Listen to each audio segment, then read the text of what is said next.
시편 118편 1절에서 29절 근거로 해서 원초적 감사라는 제목으로 함께 은혜 나누겠습니다. 오늘이 무슨 날이죠? 오늘이 추수감사주일입니다. 한 해 동안 하나님께서 우리들 지켜주시고 보호해 주시고 함께 하시고 동행하심에 감사해서 하나님 앞에 드려지는 이 추수감사절에 정말 추수감사절이라고 해서 추수감사절만 감사하고 또 추수감사 장식을 하고 그런 것이 아니라 우리의 삶 속에서 범사에 감사하고 항상 기뻐하고 쉬지 말고 기도하는, 이게 정말로 진정한 추수감사절의 그 감사의 의미가 아닐까 생각해 봅니다. 오늘 이 추수감사주일에 정말로 우리가 많은 우리 나라 민족도 그렇고 또 개인적으로도 나라와 민족적으로도 그렇고 한국교회적으로도 그렇고 또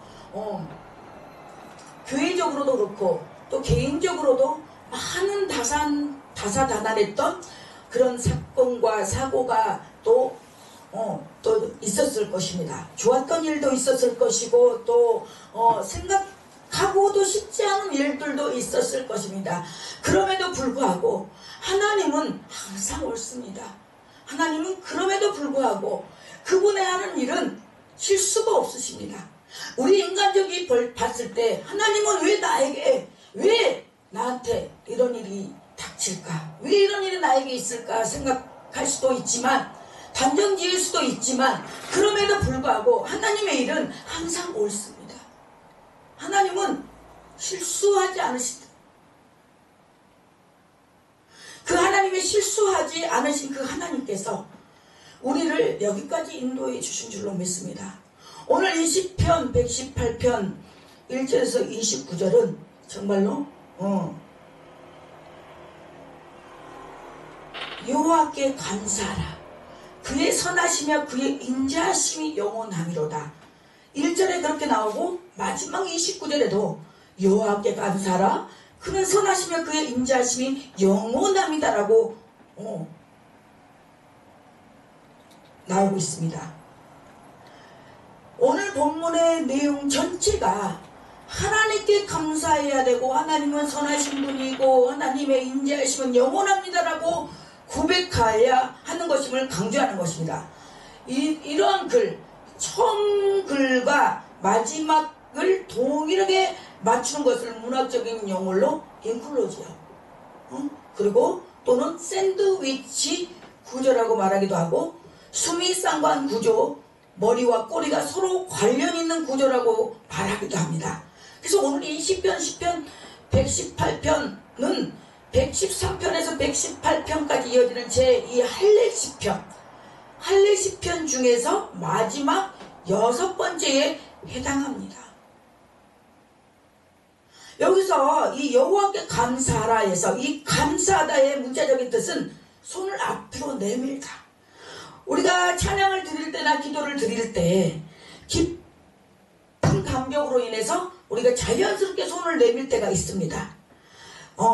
그래서 1절 후반절에 시작이 접속사. 왜?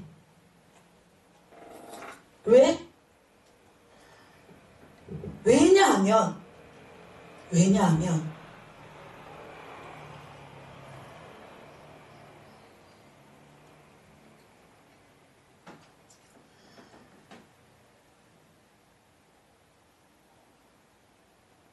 하나님은 선하시고 인자하심이 영원하시기 때문입니다.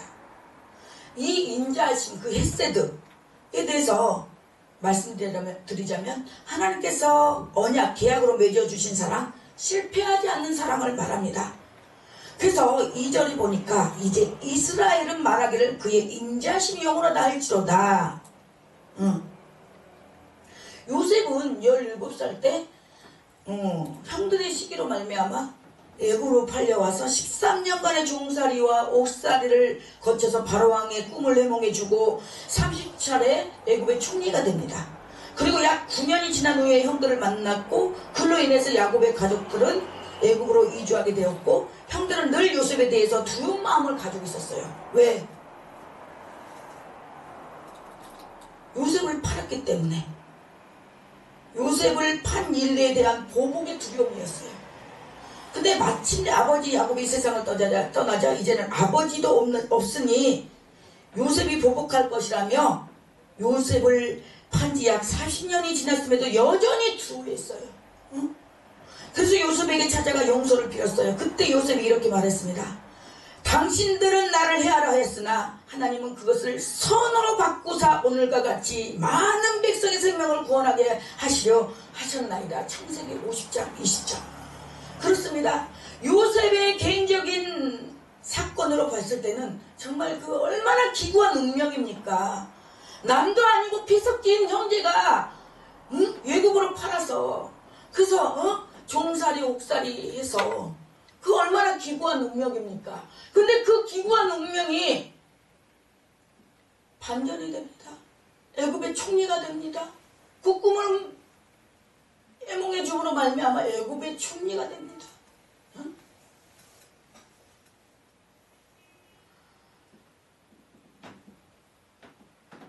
그 말이 그 손으로 바꾸셨단 말이 오늘 이 본문에 그는 선하시며 요한은 그 선하시며 그 본문하고 같은 내용입니다.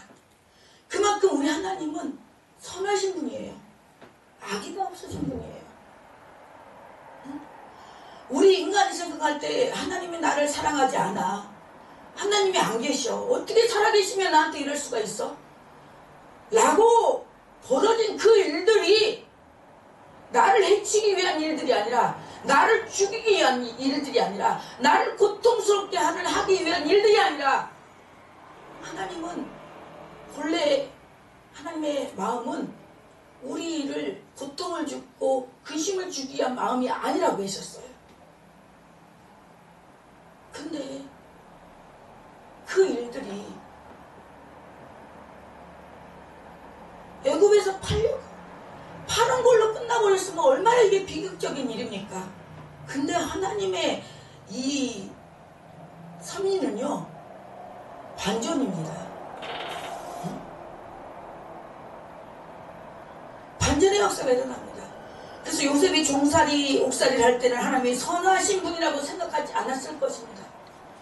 아니 옥살이 종살이 하는데 어떻게 하나님을 선하신 분이라고 생각을 하겠어요? 하지만 하나님의 모든 것을 합력해서 선을 이루시는 분이신 것을 나중에 깨닫게 되었습니다. 그렇습니다. 지금 내가 이 힘든 일들이 아프고 고통스러운 일들이 지금은 알 수 없지만 지금은 희미하게 보이고 아무것도 눈에 앞에 깜깜하고 아무것도 소망도 희망도 없어 보이나 그러나 하나님은 그 합력해서 그 일 또한 하나님께서 우리를 더 그 고난을 통해서 그 사건 사고를 통해서 우리의 믿음을 더욱더 견고하게 하고 나의 못난 어떤 그런 자아들 고집들 나의 못돼 먹은 이 쏘가지들을 자르고 부수고 깨트리고 잘 다듬어서 하나님이 쓰시기에 합당한 그릇으로 만드는 가정이라고 생각하시면 감사하지 않을 수 없어요. 네? 감사하지 않을 수 없어요.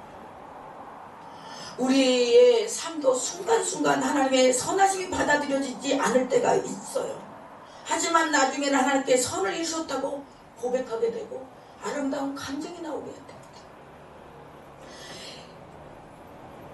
2절에서 4절 보니까 이제 말하기를 이제 이스라엘은 말하기를 그의 인자하심이 영원하다 할지로다가 반복되고 찬양의 주체만 이스라엘 아론의 집 여호와를 경외하는 자로 다릅니다. 3절에 이제 아론의 집은 말하기를 그의 인자하심이 영원하다 할지로다. 4절에 이제 여호와를 경외하는 자는 말하기를 그의 인자하심이 영원하다 할지로다.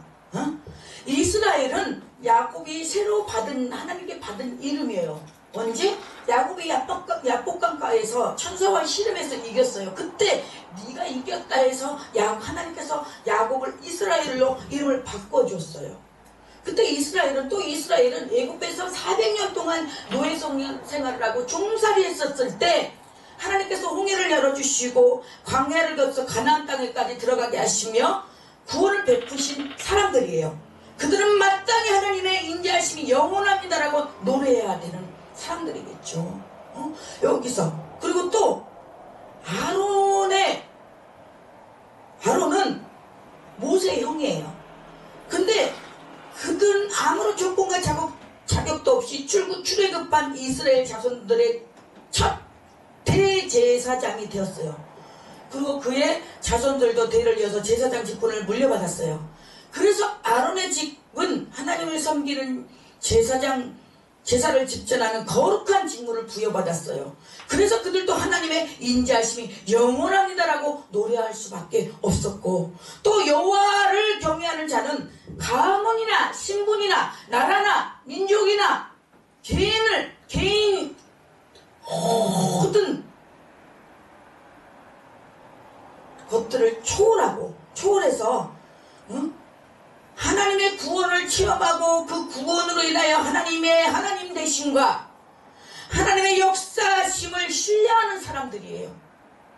그런 사람들이 역시 하나님의 인자하심이 영원하다라고 노래할 수밖에 없는 거죠. 아멘이십니까?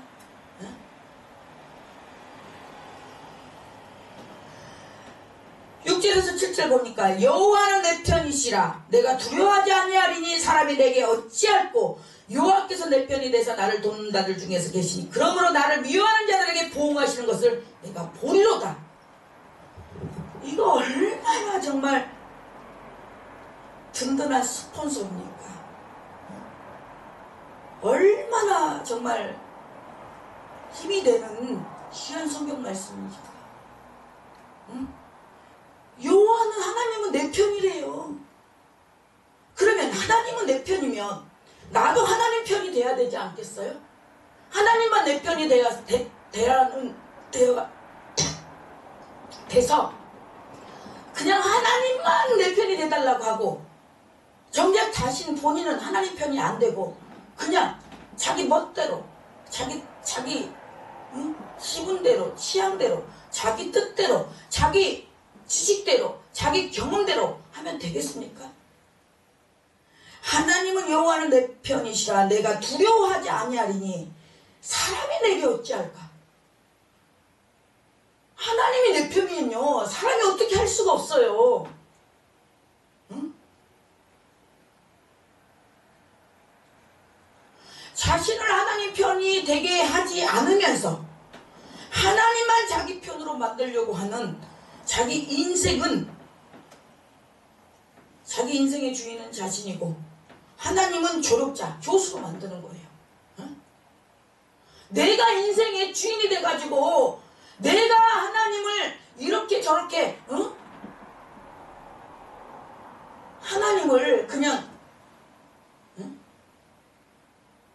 자기가 조종하고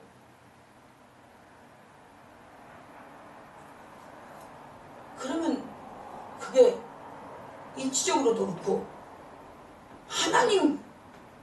감히 하나님을 그게 맞겠습니까? 안 맞아요. 안 맞는데 우리 사람들은 그러고 있다니까요. 그러고 있어요. 내가 하나님 자리에 앉아가지고 내가 주인이 돼가지고 하나님 기분은 안중에도 없어. 하나님은 안중에도 없어. 내가 싫으면 싫은 거야. 내가 기분 나쁘면 나쁜 거야.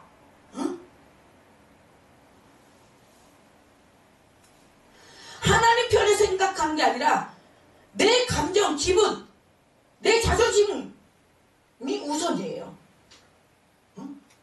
그래서 그냥 하나님의 뜻, 하나님께서 주어주신 그런 거는 안중에도 없고 내 자존심을 건드려 감히 내가 누군데? 응?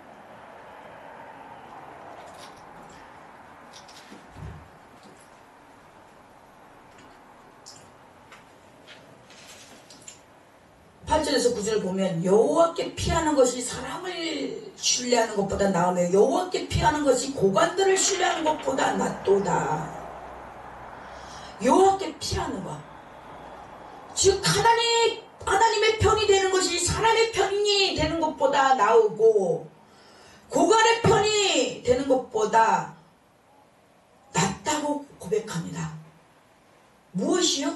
여호와께 피하는 것이. 그렇습니다. 우리가 나 힘들고 속상하고 아프고 고통스러운 거 사람한테 백날 말해봐요. 그 순간은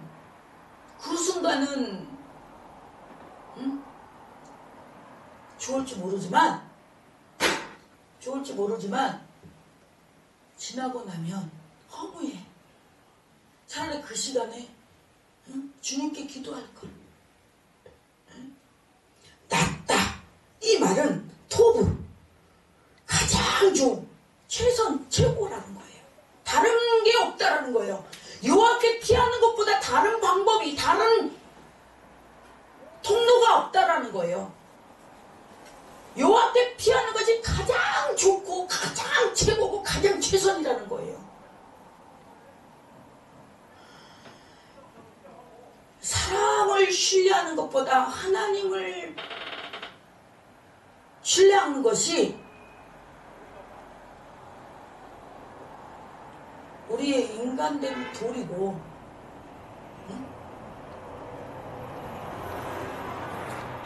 또 사람을 신뢰하는 것이 하나님께 피하는 것보다 낫지 못함은 사람은 유한한 존재예요. 세상에서 가장 많이 알고 있는 사람이라 할지라도 그가 아는 것보다 모르는 것이 비교 없을 정도로 많았어요. 내가 다 알고 있는 것 같고 내가 다 옳은 것 같아도요, 그렇지 않아요. 하나님만이 하나님보다 더 알 수 없고요, 하나님보다 옳을 수가 없어요. 사람이 많이 안다고 한들 그가 알고 있는 것이 만물의 이치 중에 20%나 되겠습니까? 10%가 되겠습니까? 아니면 1%가 되겠습니까? 아마 그가 알고 있는 것은 전체 비하면 아무것도 모른다에 가까울 것입니다. 그래서 사람을 신뢰하는 것보다 하나님께 피하는 것이 더 낫다는 말이 옳으면 인생의 길이가 길어질수록 저절로 고개가 끄덕여집니다. 보관을 신뢰하는 것도 마찬가지일 것입니다. 소위 하늘을 나는 새를 떨어뜨린다는 권력을 가지고 있을지라도 그것을 얼마 동안 갖고 있게 되겠습니까? 내가 알고 있는 지식이, 내가 알고 있는 권력과 명예와 지식과 물질과 빽이 얼마나 존재하고 얼마나 유효가 있겠습니까? 대한민국 최고의 권력자인 대통령도 불과 5년이에요. 임기 5년 맞잖아요. 맞잖아요? 네.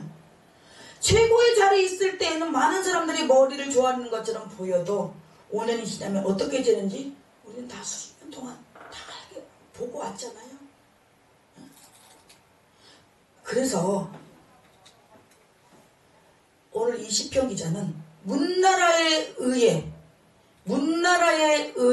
포위가 되어도 또 대적들이 벌떼처럼 달려들어도 하나님의 이름으로 끌어낼 수 있다고 합니다. 우리 여호와의 이름, 만군의 여호와의 이름을 사용하십시오. 어느 나라가 어떤 나라에 의해 문나라에 포위가 되어도, 나를 꽁꽁 싸고 포위가 되어도 또 대적들이 벌떼처럼, 이 악한 사탄 마귀들이 벌떼처럼 나에게 달려들어도 나를 죽이려고, 삼키려고, 자살하고 잡아뜨리려고 해도 여호와의 이름으로, 낯선 예수의 이름으로 떠나갈지라고 선포하십시오. 왜냐하면 하나님께서 그렇게 해주시는 분이시기 때문입니다. 그래서 14절에서 16절에 보니까 여호와는 나의 능력과 찬송이시요 또 나의 구원이 되셨도다. 의인들의 장막에는 기쁜 소리, 구원의 소리가 있으며 여호와의 오른손이 권능을 베푸시며 여호와의 오른손이 높이 들렸으며 여호와의 오른손이 권능을 베푸시는도다. 그렇습니다. 이 여호와의 오른손은요, 축복과 능력이에요. 그래서 우리가 안수할 때 오른손으로 많이들 하잖아요. 이 오른손은 하나님의 능력을 나타내요. 축복과 능력. 그것도 근데 이 여호와의 오른손이 3번이나 반복돼요. 3번. 이 반복된다는 말은 그만큼 중요하게 자리 잡고 있다라는 거예요. 하나님의 능력이 나타남을 강조하는 말인데, 그래서 하나님의 손이 높이 들렸고 권능을 베푸신다고 고백합니다. 뿐만 아니라 시인은 하나님의 능력과 찬송, 구원이 되신다고 목소리를 높여 노래합니다. 19절에서 20절을 보면 하나님의 구원의 능력을 경험한 이 시편 기자는 19절에서 20절에 보면 내게 의의 문들을 열지어다. 내가 그리로 들어가서 여호와께 감사하리로다. 이는 여호와의 문이라 의인들이 그리로 들어가리로다. 이 의의 문이 어디겠어요? 의의 문이.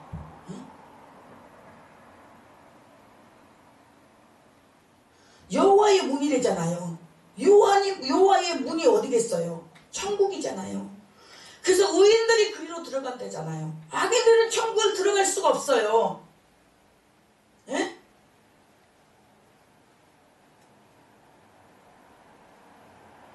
근데 내게 의의 문들을 열지어라. 내가 그리로 들어가서 여호와께 감사하리로다. 하나님께 감사하는 자들이 의의 문에 들어갈 수 있는 거예요. 응? 하나님께 원망 불평하는 건요, 하나님께 죄 짓는 거예요. 하나님을 슬프게 하는 거예요. 그럼에도 인간들은 늘상 원망하고 불평하는 게 생활화가 되고 습관화가 돼가지고 늘상 하잖아요.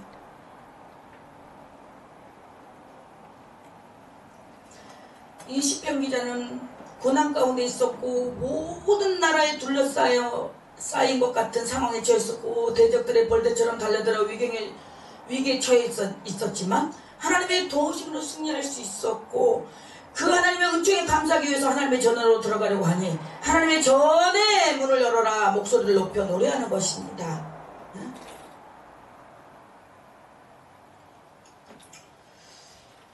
118편. 정말로 우리가 이 여호와께 감사하라. 그는 선하시며 그의 인자하심이 영원하미로다. 이 118편을 볼 때 우리가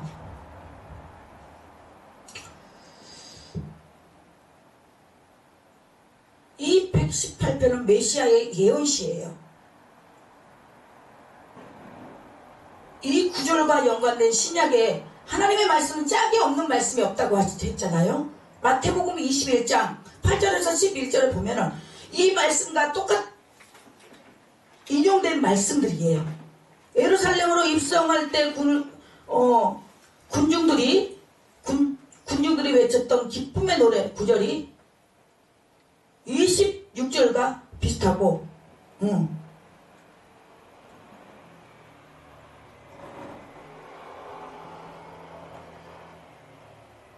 하나님은 그 인자하심, 하나님의 약속대로, 언약대로 우리를 돌보시는 하나님의 사랑이에요.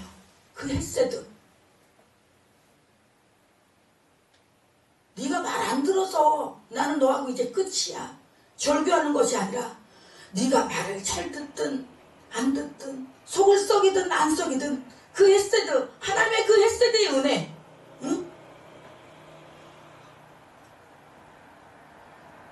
그 헤세드, 하나님의 그 헤세드가 없다면, 그 하나님의 헤세드의 그 은혜가 없다면 우리가 하나님의 자녀로 살아갈 사람들이 얼마나 있을까요? 네? 없을 거예요. 네?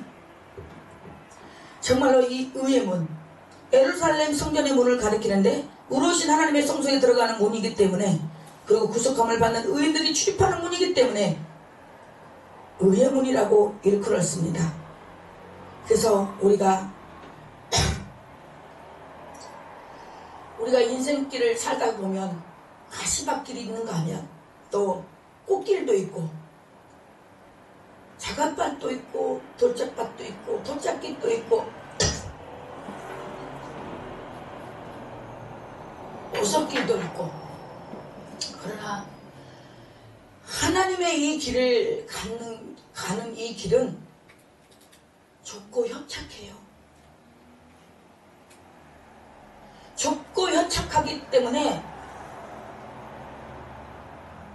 사람들이 없다고 했어요. 그러나 많은 사람들이 넓고 좋은 길만 가기를 원해요. 꽃길만 가기를 원해요. 응?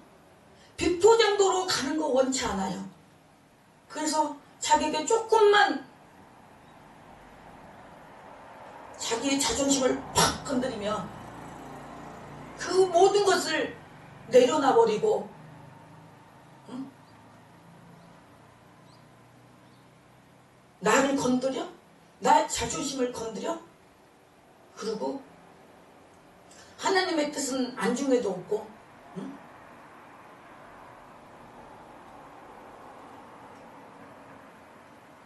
정말 나의 믿음을 테스트해보고 나의 믿음을 달아보는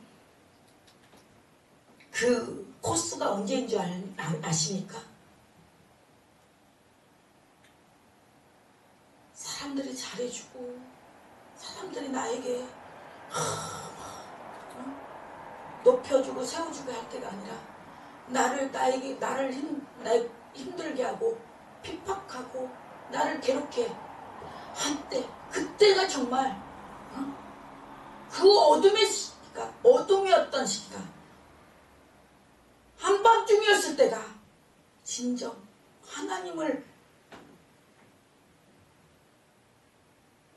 하나님과 진정 소통이 되는 때라는 걸 잊지 마시길 바랍니다. 내 인생이 한밤중일 때, 응? 주변에 내 편이 하나도 없고 덩그러니 사막에 나 혼자 있다고 생각할 때, 그때가 바로 하나님과 함께하는 시간인 줄 믿습니다. 응?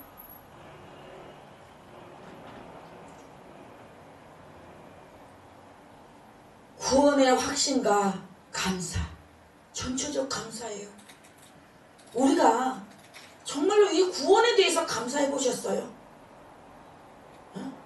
내 먹고 사는 거에 바빠서, 응? 물질 문제에, 자녀 문제에, 응?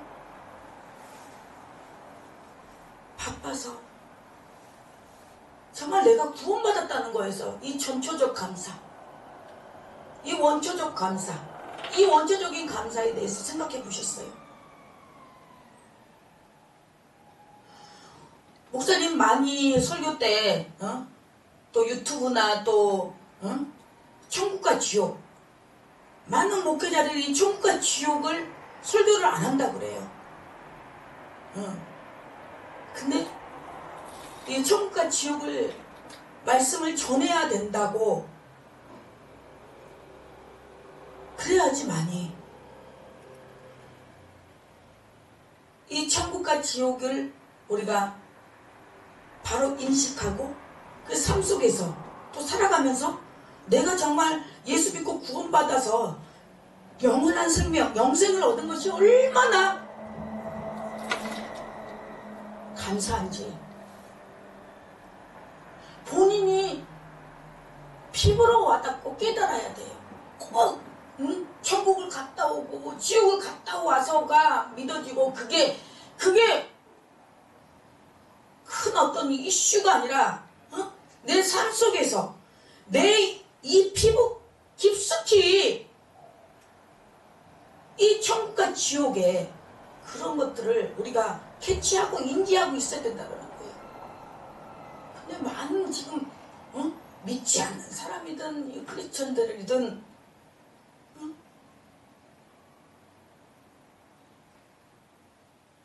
그걸 인지하지 못하고 있어요. 왜? 천국은 죽어야만이 간다고 생각을 하니까 그러는 거예요. 우리가 이 땅에 사는 동안도 우리가 천국의 삶을 살아야 돼요. 내 마음이 항상 불안하고 두렵고 떨려요. 항상 정전근근하고 항상 불안하고 초조하고 내 마음에 심령천국이 없는데, 이 땅에서 이 땅에서 심령천국이 이루어지지 않는데 죽어서 무슨 천국을 바라고 있어요? 어? 우리가 예수 믿고 구원받은 하나님의 백성들이라면 이 땅에서도 이 땅에서도 정말 심령천국, 생활천국, 신앙천국, 관계에서도 모든 거에서도 목회자도 사역에서도 천국이 돼야 되지 않겠어요?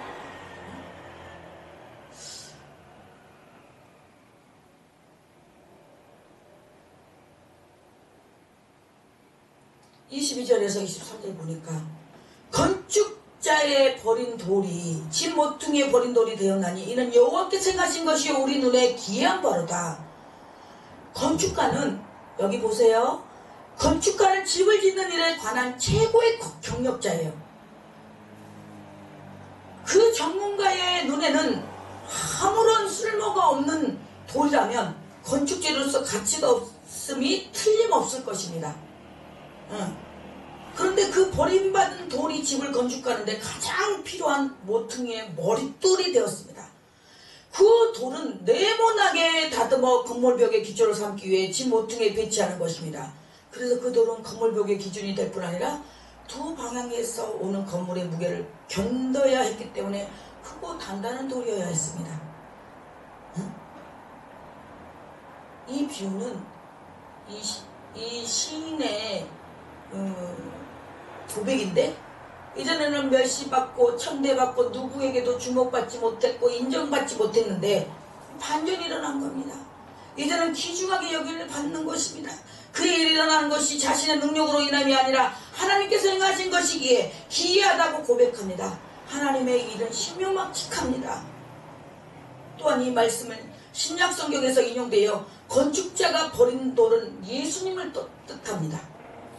예수님께서는 구주로 이 땅에 오셨고, 그럼에도 제사장들과 바리새인들과 서기관들과 또 비롯한 종교지도자들과 유대인들에게 외면을 당하시고 침뱉음을 당하시고 고난당하시고 완전히 버린 것처럼 되셔서 십자가의 죽음을 당하셨지만, 사람들이 말씀으로 오신 주님을 알아보지 못했지만, 하지만 하나님께서는 그 예수님을 영원한 머릿돌이 되게 하셨습니다. 그래서 오실 메시아를 소망하면서 이렇게 노래합니다. 여호와의 이름으로 오는 자가 복이 있으며 우리가 여호와의 집에서 너희를 축복하였도다. 여호와는 하나님이시라. 그가 우리에게 빛을 비추셨으니 비추기 절기 제단의 재물을 제단불에 맬지어다. 주는 나의 하나님이시라. 내가 주께 감사하리라다. 주는 나의 하나님이시라. 내가 주를 높이리라. 아멘. 여호와의 이름으로 오시는 분은 바로 왕을 가리킵니다. 직접 왕으로 쓰지 않으면 왕의 세움과 왕의 다스림은 모두 하나님 안에서 이루어지기 때문에 이 말씀도 마태복음 21장 8절에서 10절에 예수님께 적용되었어요. 사람들이 예수님을 향해서, 그리고 예수님 스스로도 주의 이름으로 오시는 이라고 하셨어요.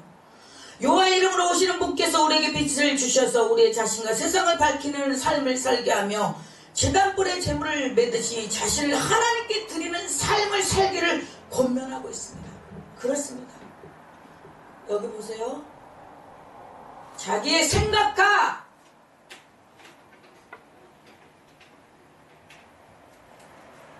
삶을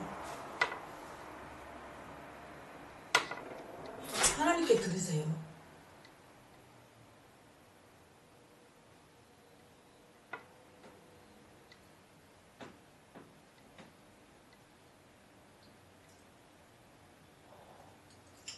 그렇습니다. 오늘 본문에 이 하나님은 우리가 믿는 하나님과 동일하신 분입니다. 특별한 하나님이 아니에요. 우리가 고통 가운데 있고 해결해야 할 문제에 둘러싸여 있다 할지라도 하나님은 우리 편이 되어주시는 분이십니다. 우리가 사람이나 권력을 신뢰하지 않고 하나님의 편이 되면 하나님께서는 당신의 오른손으로 행하시는 분이십니다. 우리가 건축자가 버린 돌처럼 여김을 받고 있다고 할지라도 하나님은 우리를 충분히 진 모퉁이의 머릿돌로 만들어 주실 수 있는 분이십니다. 정말로 우리가 쓸모없다고 버린 돌처럼 다윗 왕이 사울을 비롯한 당대의 권력자들에게 박해를 받던 사실을 비유적으로 표현한 문구예요. 이날 24절에 이날은 여호와께 정하신 것이라. 이날에 우리가 즐거워하고 기뻐하리로다. 이날은 곧 다윗이 왕에 오른 날. 그리스도에 적용하면 그분의 부활을 가리켜요. 부활. 이날은 여호와께서 정하신 것이라. 이날은 예수님이 부활하신 것은 하나님께서 여호와께서 정하신 거라고 했어요. 그래서 우리는 이 부활에 즐거워하고 기뻐해야 돼요.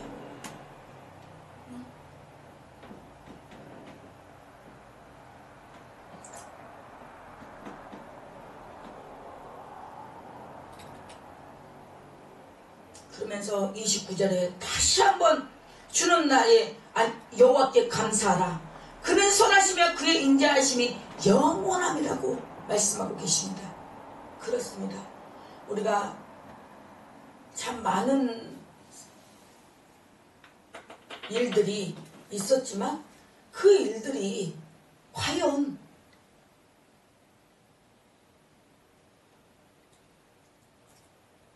정말 진실로 여호와를 높이고 하나님을 높이고 하나님을 나타내고 그분께 영광 돌리고 주님의 그분의 뜻을 이루어 드리기 위한 일이었는지, 그래서 그러기 위해서 내가 고통을 받았고 내가 아픔을 당했고 내가 힘들었는지 그걸 잘 구별하고 분별해야 돼요. 나의 욕심과 정욕으로 인해서 내가 힘들고 아프고 고통스럽지 않았는지.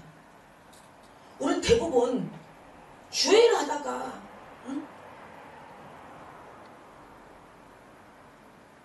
나는 주님의 뜻대로 한다고 했는데 다들 그래요.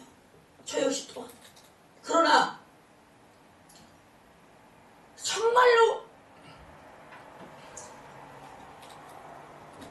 우리 자신을 깊이 생각해보면요, 정말 그게 아니에요. 다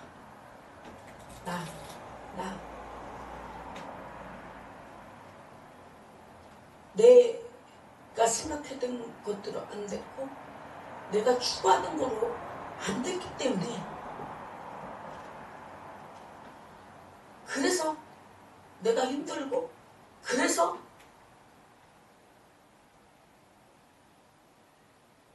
포기하고 좌절하고 그렇게 되는 거지. 응?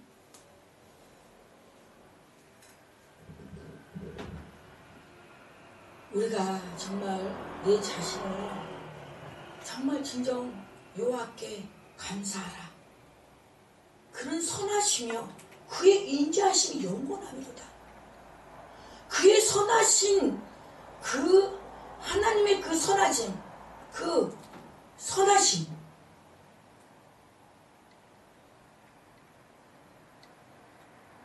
나에게 고통스럽고 내가 힘든 일이 정말 하나님의 귀한 섭리 속에, 하나님의 선하심 속에 있다고 생각한다면, 그리고 그 인자심, 하나님이 우리를 끝까지 그 헤세드의 은혜, 영원히 우리를 돌보신다고 하는 그 인자심이 영원합니다, 영원함이로다 라고 그것을 확신하고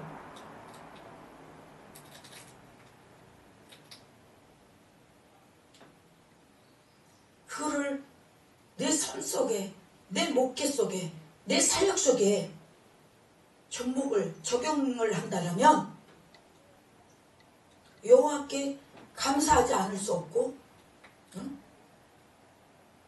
그 또한 내가 그 힘든 고통도 그 어떤 것도 기다릴 수 있다는 거죠. 인내할 수 있다는 거죠. 견딜 수가 있다는 거죠. 참을 수가 있다는 거죠. 근데 그걸 잊어버릴 때는요, 참을 수가 없어요. 하게 되죠. 저도 그 자신을, 저도 이번에 제 자신을 보게 됐어요.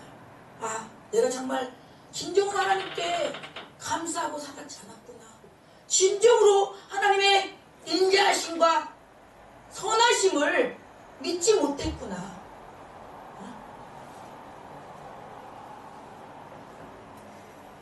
독도과 울릉도에 보면 해국, 바다의 국가 곳 해국은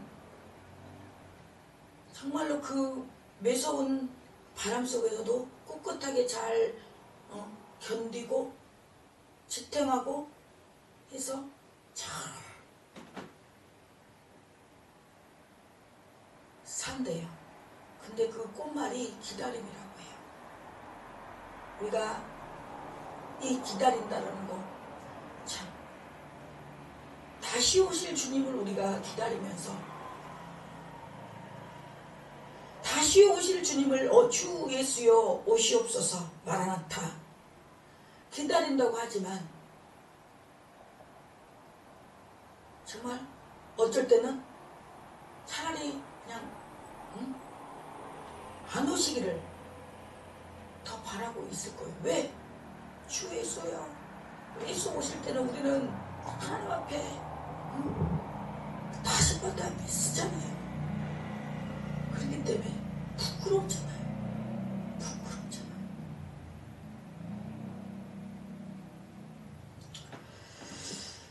정말 오늘 하루도 정말 우리가 1분 1초도 하나님께서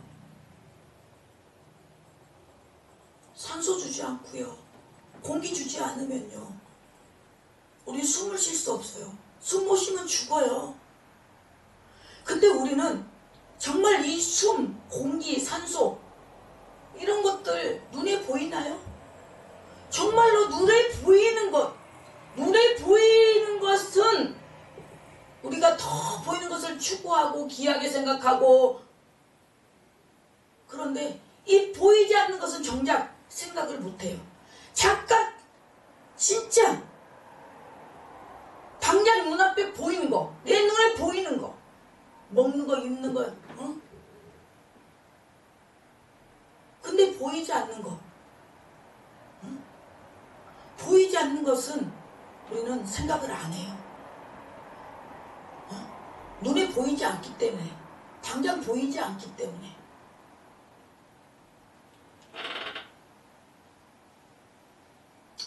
보이는 것은 잠깐이요, 보이지 않는 것은 영원함이라고 했어요.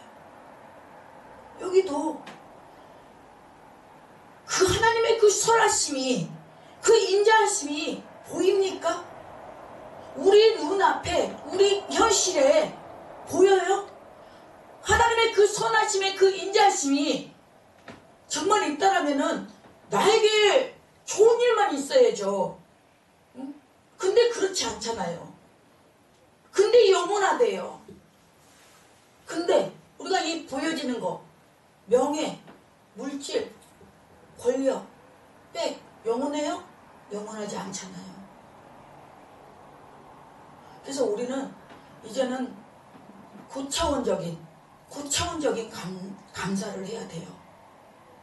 이 지금 시대가 시대인 만큼 우리는 이 사단도요, 이제 고수로 놀아요. 고차원적으로 놀아요. 응? 강명한 천사처럼? 그렇게 아니고요, 이제는 교묘하고 강교하고 아주 포악하고 참지 못하게 하고 인내하지 못하게 하고 견디게 못하게 해서 혐오하게 그냥 단체를요 흐트러버리고요, 부수게 하고요. 저는 요번에요, 야, 사단이 이 사람을 통해서 역사하는데요. 차라리 그냥 내가 아팠으면 좋겠어. 차라리. 근데 어떤 이유도 없이 그런 것들이 벌어질 때는요, 그거 리더 입장에 서지 않은 그 상황은요, 누구도 모릅니다. 누구도 몰라요. 그런데 그 하나님께서 그럼에도 불구하고 하나님께서 저를 붙들고 계시고, 하나님의 그 선하심과 그 인자하심, 그 헤세드의 은혜를 내가 체험을 했어요.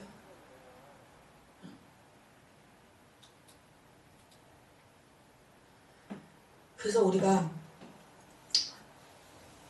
하나님의 일은 기이합니다. 신명막측하게 한 그 섭리 속에서 어떻게 우리가 하나님의 하는 일을 우리가 안다고 할 수 있습니까?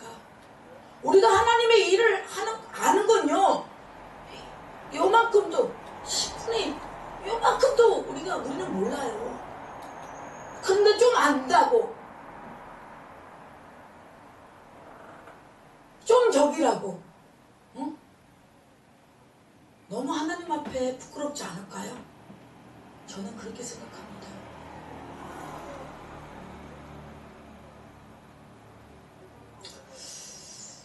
기도하겠습니다.